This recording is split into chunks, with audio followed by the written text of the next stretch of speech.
Hello, everyone, and welcome to my fifth Q&A, celebrating having reached and surpassed 800 subscribers. So thanks to all of you who have subscribed, who have engaged with the content of my channel, commenting, asking questions, pressing that like button, and so on and so forth.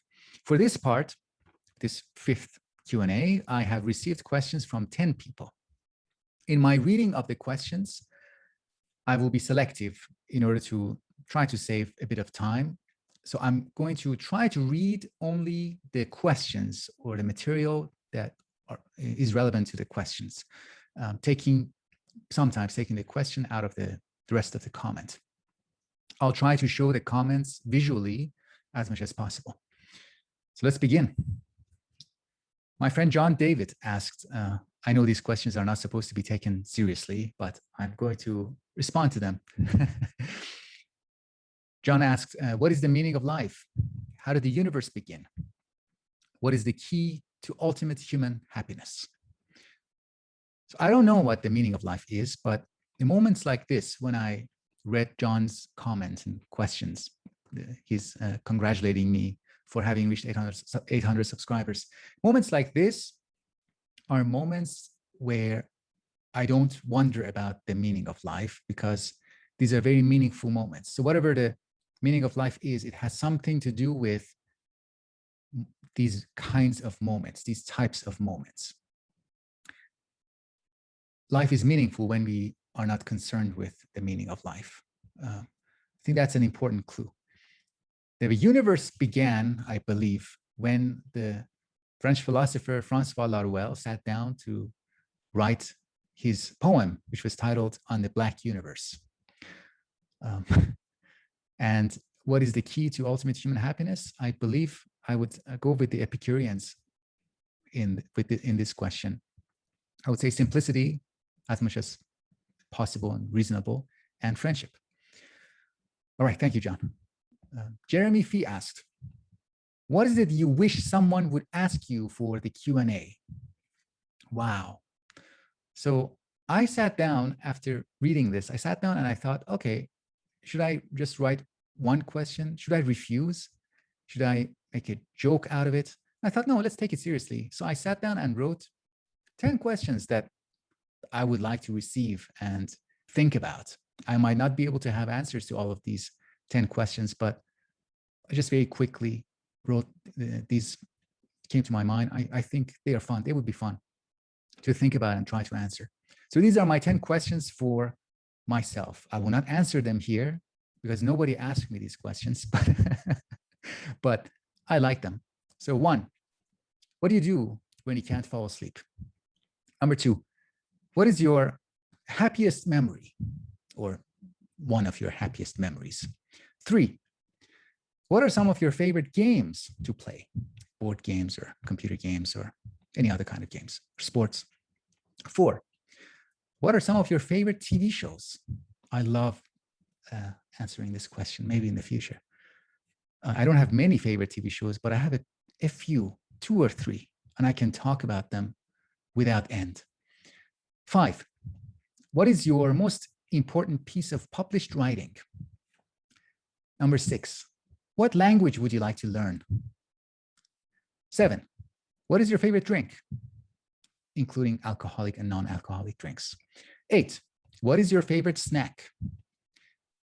Kind of food that doesn't count as a meal. I guess that's my, I think everybody's definition of snack is that. I don't know why I had the urge to define snack for the purpose of discussion. 9, who is your favorite fictional character? This is a frequently used question, but I like it. 10, why are you on YouTube? All right, thank you, Jeremy. Payman asked, how do you manage your time? I manage my time. My favorite way of managing my time is using a little notebook like this. I like relatively small size in a notebook for this purpose. At the beginning of the day or the end of the previous day, I sit and write items that I would like to do, tasks that I would like to fulfill on that day or on the following day. And immediately after I write my list, I try to eliminate as many of them as I can. Sometimes I can eliminate some of them or postpone some of them. If I have a list of tasks that would really help me be organized and go through the list of tasks for that day. Otherwise, I would be scattered. I would think about what I should do, what tasks to select, and I might end up doing less than I am capable of doing. So it's I guess people call that a to-do list. I see it as an organizing technique. Peyman also asks, and about hope, can you explain more? It has to do with my life. My life is in transition right now, and I'm dealing with a lot of uncertainty. And as I was thinking about your question, Peyman, I remembered a quote by Eric Weinstein. I don't know if you know him. He's an important thinker, a social cultural commentator, and a scientist, and a hedge fund manager, and many things. And I used to listen to a lot of his material for a while. And in one of his interviews, I heard him say this, and I immediately wrote it because I just found it to be very beautiful. So I'm going to share that quote with you. It is not Weinstein's writing. He just said this in an improvised manner. So, quote, everybody wants to be loved, to fit in. The fear that happens once you start swimming away from the shore, that you're not going to find a next island before your strength gives out. I think it's very rational to be afraid of thinking for yourself, because you may very well find yourself at odds with the community on which you depend. And I think for some of us, it's just a compulsive behavior. It's not even necessarily the smartest evolutionary strategy. It's just hard to do it any other way, end quote. So this is the way I can describe it now. I really relate to this quote. It resonates. I resonate with it. I cannot expand in a personal way. I can't add any more personal information, although I just recorded 3 videos for my Patreon subscribers about this topic, about how my life is currently in transition. And in those videos, I share a little bit more personal information, because I just assume it's easier to assume that my Patreon subscribers enjoy listening to me and are supportive of me, so I can more easily open up to them. I hope that's an adequate response. Niall asked, I agree with an earlier comment about hope. I already kind of responded to that. I'm curious, you ask yourself, what is my main obstacle these days? I'm curious about what it is that these obstacles are keeping you away from. Okay, so let's pause here and respond a little bit. You know, sometimes something is bothering you, and the thing that bothers you is carried over to another domain that is not relevant to it. So imagine that you have some work problems, or you have some problems with a friend, or you have problems with your partner. And there are other domains of life in which those problems are not relevant. So you should not carry over, you should not carry your work problems into your relationship, and vice versa. So the general hope that I was talking about is that when one of the domains of life, one of the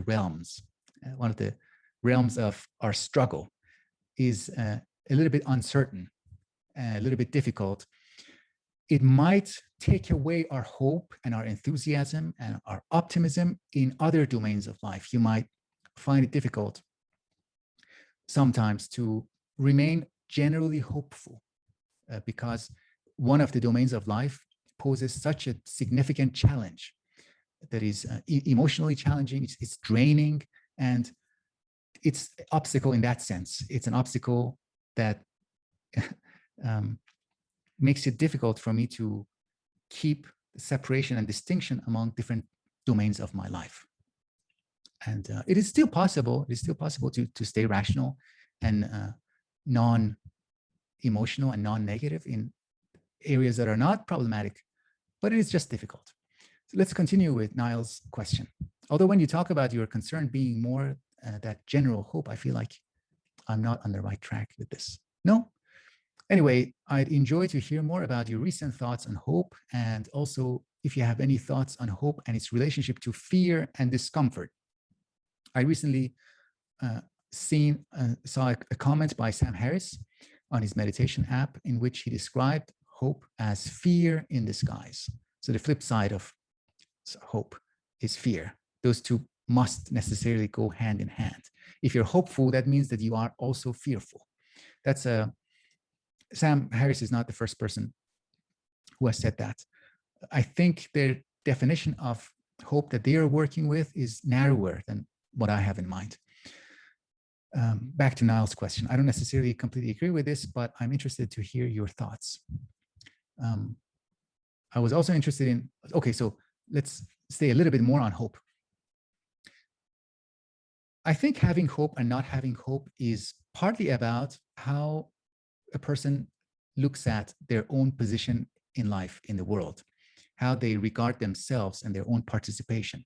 The person who is hopeful, one of the things that they have in mind, one of the things that they're equipped with, one of the things that hope offers them, affords them, is the tacit understanding that their life and their actions and their decisions matter, and the decisions are going to have consequence. So for that reason, they must be careful and intentional with their decisions and actions and participations. In that sense, hope is related to having self-regard. Okay, let's continue. Niall also says, I was also interested in whether you have ever explored the Bayesian brain hypothesis. If so, I would really enjoy to hear you talk about this. This is a big topic. I haven't explored it in a serious way, but I've spoken with people who are active in Bayesian model of cognition, brain processes. I think the place where the Bayesian brain hypothesis works best, the paradigmatic case or subdomain, subfield of psychology, cognitive psychology, is perception. So when we talk about the Bayesian brain hypothesis, we are talking about a model of human perception that is based on, assumed to be following the principles of Bayesian inference, Bayesian probability. Now, obviously, human psychology is more than perception. We also have imagination, we have thought, intellect, whatever you want to call it. So the Bayesian brain hypothesis might not might not be valid as a model to all areas of psychology. Because I'm interested in psychology, not only as a domain of, as something, an attribute, a set of attributes of individual human beings, and because my interest is not very informational. So Bayesian brain hypothesis is comes from a very informational approach. It's one of the branches of psychology and psychological theorizing that is heavily information oriented, as opposed to being socially oriented, discursively oriented, linguistically oriented, sensitive to emotions and feelings and moods. It is very unlike, for example, existential psychology, existentialist approach to psychology, or discursive approaches to psychology, which regards a big part of psychological processes to be outside of the person, outside of the brain. So the mind, most of what is, not most, but a lot of what is important about the mind happens outside of the brain, outside of the individual brain, in collaboration, coordination with other people. The history that is built based on the contributions of generations before us, so language, for example, culture. If you're interested in this, one good book that talks about the importance of paying attention to outside of the brain is Alvin Noe's book, Out of Our Heads. Another book is The Knowledge Illusion by Stephen Sloman and Philip Fernbach. And both of those, I believe at least one of those two authors of The Knowledge Illusion are cognitive psychologists. So their criticism of limits of cognitive psychology, including the Bayesian brain hypothesis, is an internal critique. But this is a good topic. Other people who are watching this now, please express your interest if you'd like me to get into the Bayesian brain hypothesis, the free energy principle, the Carl Friston, the main contributor to this way of thinking at the moment. All right, thank you, Niall. Javier Rivera asked, I'm not sure if mine will be a question. Great, already I love this. I'm not sure if mine will be a question, but something that has fascinated me is actually helplessness. So helplessness is connected to what I described in relation with hope, the assumption that what I do what I decide, and my maybe even my mere presence in a situation matters, is consequential. These are the opposite of, I think, helplessness. Let's go back to Javier. To give an example, let's say a family member who's always asking for money. On one side, some family members dislike the giving of money because it perpetuates the cycle and behavior of the individual. Yes, it's a kind of reward. You reward the person asking for money so they don't have to do anything else. They just continue to do that. Yeah, it's possible for that to happen. Not necessarily, though, because humans are more complicated. They're not necessarily just reinforcement machines. I'm sure, Javier, you already agree with this. Let's go back to the comments. But then there is the other side of the family that is concerned with the one asking for money. Oh, once again, the family that is the other side of the family that is concerned, the one asking for money will not survive and maybe become homeless. You could say they both care deeply, but they disagree on the method to express that care. This ultimately leads to no solution, or maybe the problem is we want a solution rather than a relationship. So I think the hopelessness you're talking about is that you have two opposite responses, potential responses to a person asking for help, financial help. And because these two responses are opposite, they cancel each other out. So you end up feeling hopeless. Is that right? Am I interpreting it correctly? Let's continue. I struggle with the concept of helplessness, and that's why it interests me, because in some sense, I believe all individuals have the capacity to redescribe trauma and transform. I am hesitant about the idea it's just their personality or their unfortunate biological disposition. But I also understand that one should not completely dismiss such things. Yeah, again, you're pointing to conflicting evidence and assumptions that cancel each other out. On the one hand, we have the idea of a stable character traits, personality traits. On the other hand, we have the idea of hoping that the other person might change and rise to the occasion. Back to Javier. The question now emerges in the forefront of my life. How does one properly have a relationship with helplessness? This also explains my fascination with Adam Phillips. All right, so my quick thoughts on helplessness. I believe that control and helplessness are two sides of the same human reality. So anytime that I have control over something, I have at the same time a kind of helplessness about that same situation. So let's say you and I are thinking about starting a business together, something like that. To start a business together, we have to trust each other, but we don't have enough information to know if trust is a reasonable, logical, rational decision to make. So what we end up doing is we choose to trust, but we are helpless in the sense that maybe we are wrong and we don't have sufficient information for our trust. So we can redescribe the same situation as a situation of helplessness and as a situation of control and choice. Of course, you can point to some situations in which there is a total absence of control and there's an experience of total helplessness. But in those experiences, I believe we are stripped of our personhood. So when I say I cannot help it, when I tell you, for example, I'm addicted to something, or I can't help asking you for money, and then asking you again next week and continuously. So if I use this excuse, if anybody uses this kind of excuse of I can't help it, meaning I'm helpless in this regard, they are saying that you cannot treat me as a person when it comes to my addiction or when it comes to my limitation, a given shortcoming. I cannot act as a person in response to this situation.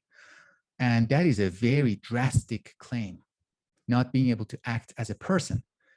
That is when the concept of helplessness is total and complete and pure, and it's not mixed with any kind of control. And I think those situations are relatively rare.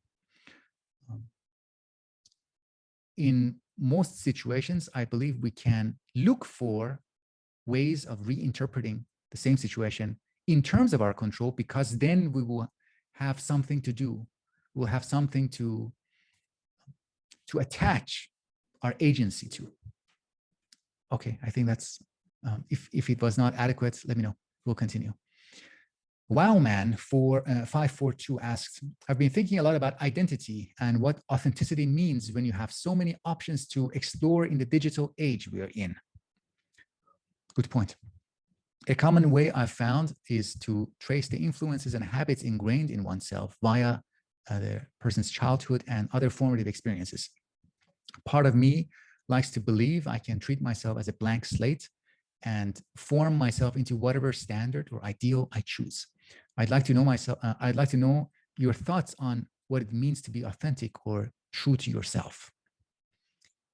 Yeah, my colleague at the University of Macau, my former or current colleague at the University of Macau, Hans-Georg Muller, has a book called You and Your Profile, and another book that I've read before that. I haven't read You and Your Profile, but I read the previous book, the same two authors, Hans-Georg Muller and D'Ambrosio. I think that's the surname of the other co-author. The other book is called Genuine Pretending, and the philosophy of Zhuangzi. So they have done a lot of work on this topic. I would recommend, and I trust Hans-Georg. He's a real thing. So for me, let's my response. You asked about my response. Let me offer a few thoughts. I see character as, at least in part, an achievement. Of course, we are almost never a blank slate completely with regard to all aspects of our lives. Maybe with regard to some aspects of our lives, maybe some aspects of relationships and friendships, and even then we have these tastes and dispositions and tendencies that we cannot fully control. With regard to study and cultivation of skills and techniques, we find ourselves enjoying some things and not enjoying other things, even though we decide to be good at them. So we have some things to work with, some raw material, if you will. And then we have the option of investing and achieving something that we might call a character or a character trait. And I would include skills and powers, the abilities to control and create. I would include those as parts of character. So character is an achievement. And it matters how much we invest in the character. So on the one hand, you have very easy things to change about yourself. We have, not just you, we all have very easy things to change about ourselves, very easy achievements. For example, tweaking our Twitter profile or our Facebook profiles. These are relatively easy, almost effortless. But on the other hand, on the other end of the spectrum, we have, the choice of studying mathematics rigorously, seriously for 10 years. That can also become part of our profile or our identity and our character. So that amount of investment matters. We should pay attention to how much investment has gone into the development of a character or a character trait. Some of that investment is work, intentional problem-solving work, training. Some of it is reflection on the question, who am I? So it's not just about working on something like a musical instrument or a craft. Some of it could be philosophical work, becoming clear about some of our natural dispositions. I am at the moment reading a recent book by Daniel Kahneman and two other co-authors called Noise. You probably have come across this book. I'm reading it and I'm thinking about reviewing it on the channel.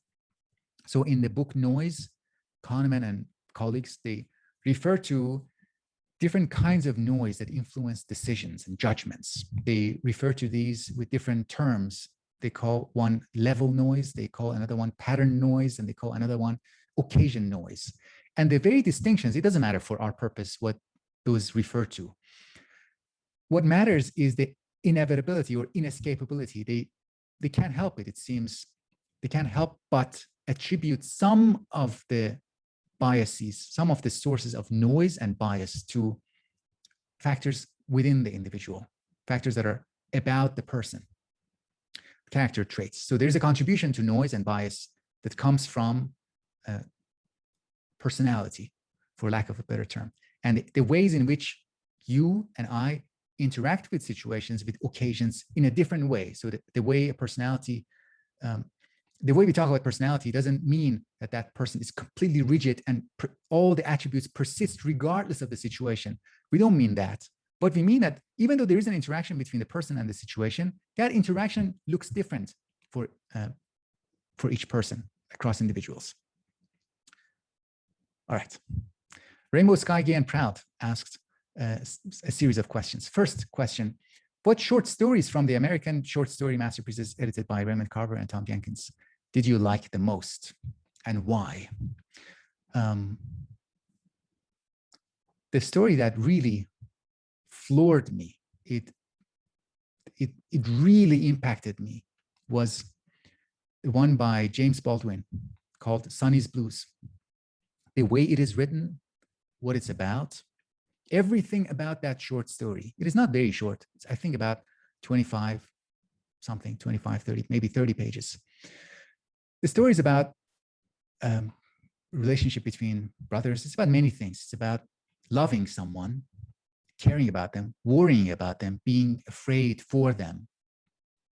At the same time, not understanding them completely. So this is something that I think is familiar to us. If you reflect on our experiences, we have this, we have access to occasions where we care deeply for someone, we love them deeply, while at the same time realizing that we don't fully understand them.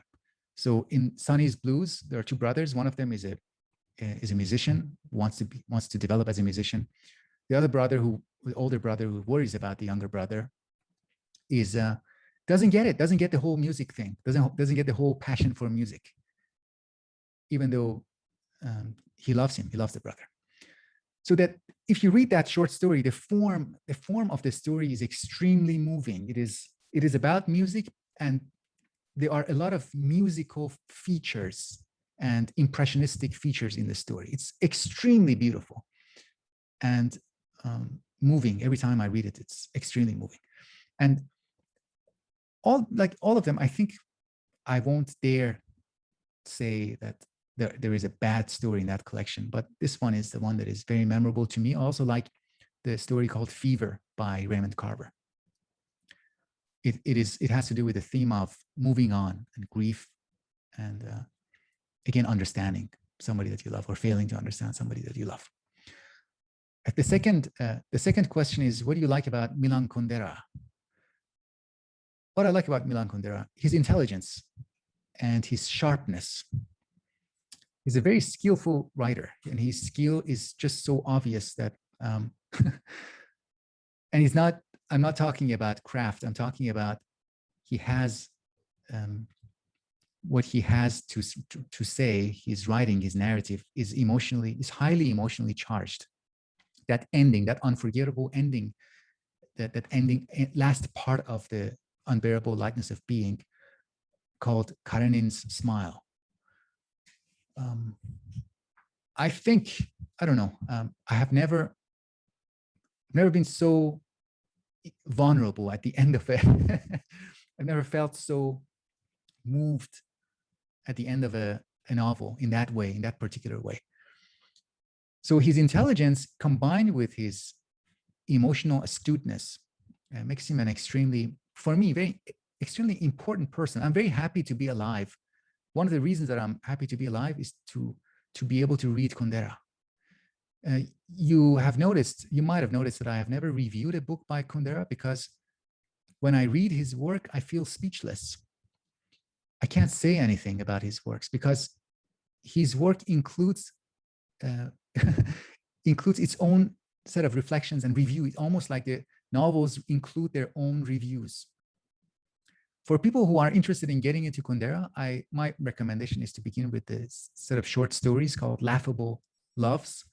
After Laughable Loves, my recommendation is to get into either the Unbearable Lightness of Being or The Joke. And after those, maybe Immortality. But it's up to you. Jorge Luis Borges, why I like him. The reason why I like him, if I were to express, I would say imagination. Borges demonstrates the use of imagination, and imagination as method. What I mean is that he uses imagination methodically, systematically, in pursuit of question, in pursuit of a philosophical or existential question.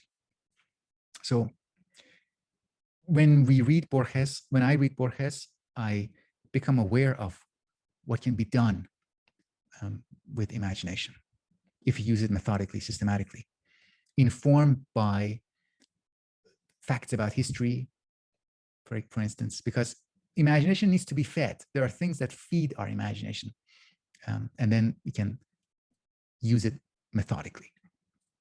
Jack Donovan. Why do I like Jack? What I like about Jack Donovan?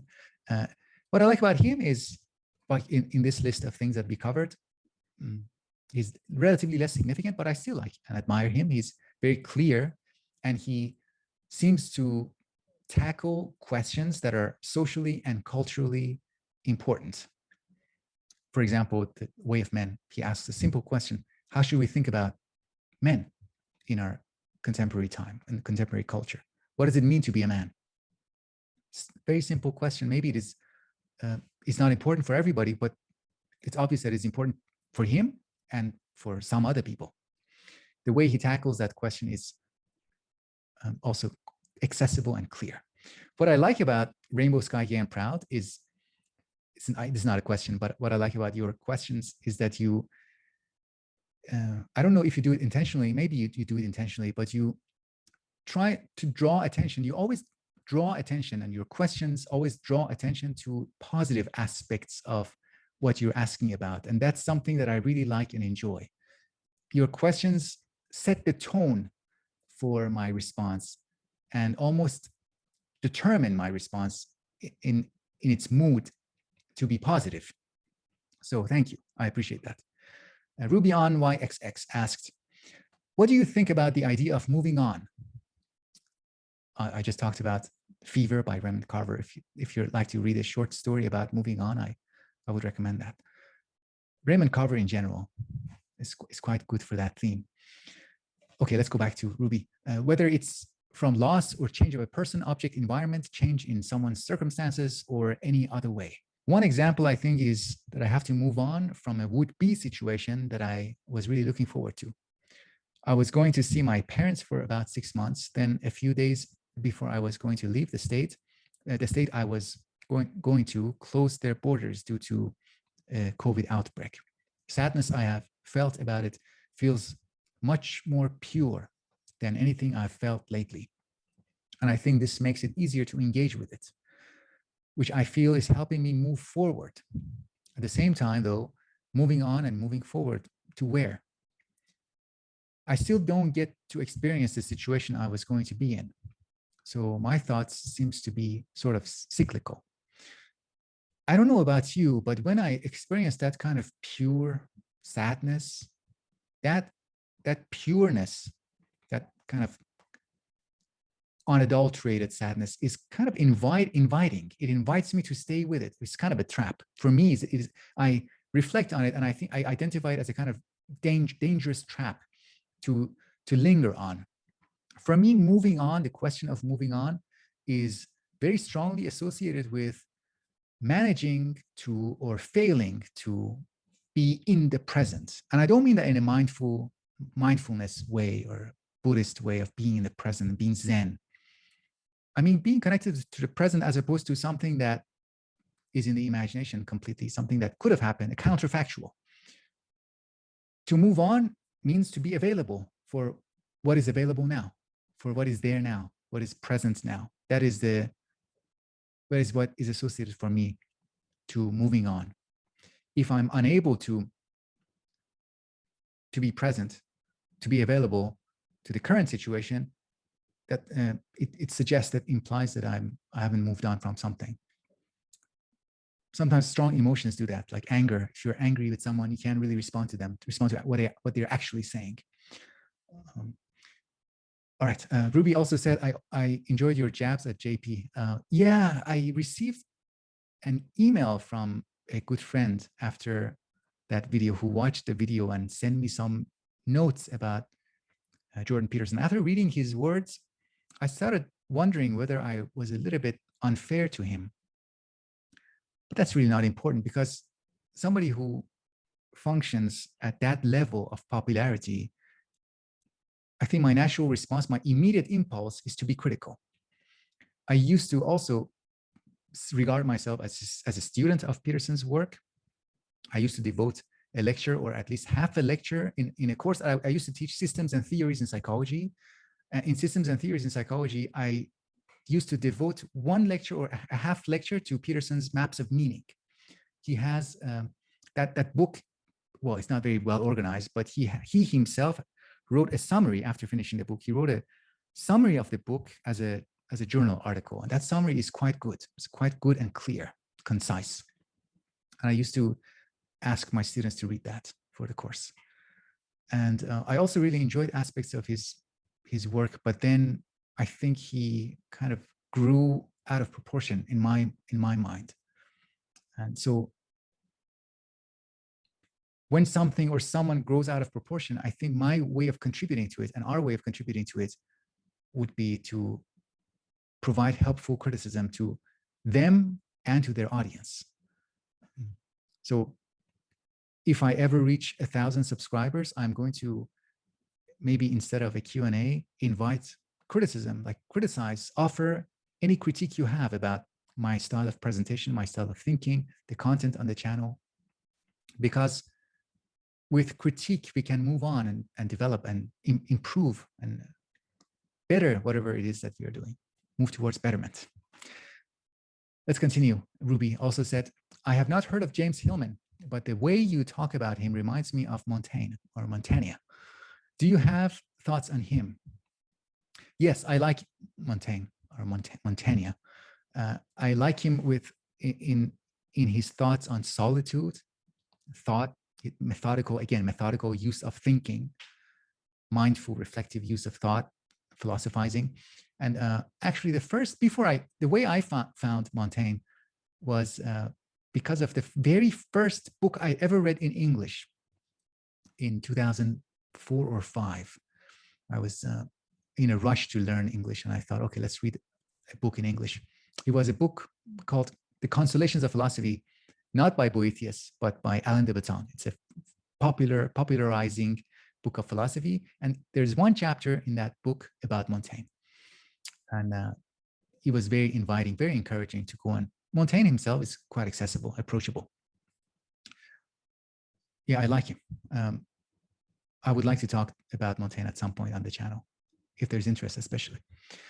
Samir Mishra asks, I loved Sputnik Sweetheart by Murakami and A Wild Sheep Chase by Murakami. Can you suggest a work of fiction that is of a similar genre? If other people who are watching this, if you have suggestions for Samir, please include them in the comment section, because I don't think I'm the best person for this.